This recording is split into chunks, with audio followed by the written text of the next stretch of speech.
Владата му даде на собранието насоки за 4 суштински измени на Уставот. Ова не се нацрт амандмани, туку придружен документ на владиниот предлог за пристапување кон измена на Уставот, во кој не се прецизира ниту колку члена треба да бидат изменети. Додавање на придавката северна, измени во преамбулата. Ова значи Асном не само што останува во преамбулата, туку тој се прецизира, се нагласува и ќе се именуваат оделно сите одлуки на Асном во преамбулата.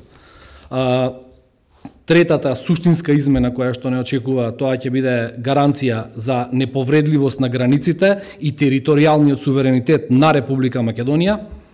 И четвртата е грижата за македонците во дијаспората и во странство. Владата очекува сите пратеници без разлика на партиската припадност да ја поддржат ваквата визија и да ја почитуваат волјата на граѓаните кои гласаа на референдумот, како и на 80% од граѓаните што поддржуваат влез во НАТО и во ЕУ.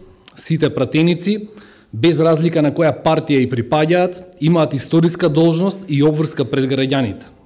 Да го обезбедат патот на Македонија кон стабилност, безбедност и економски просперитет. Тоа е патот кон Европската унија и кон НАТО, кој води преку договорот меѓу Македонија и Грција. Зоран Заев нема легитимитет да го менува уставното име на Република Македонија и незиниот идентитет, историја, култура и традиција, возврати ВМРО ДПМН. Велат дека граѓаните му дадоа црвен картон на Заев и дека договорот од Преспа е правно-политички мртов и дека секој обид за насилно туркање на договорот во собрание е силување на волјата на граѓаните.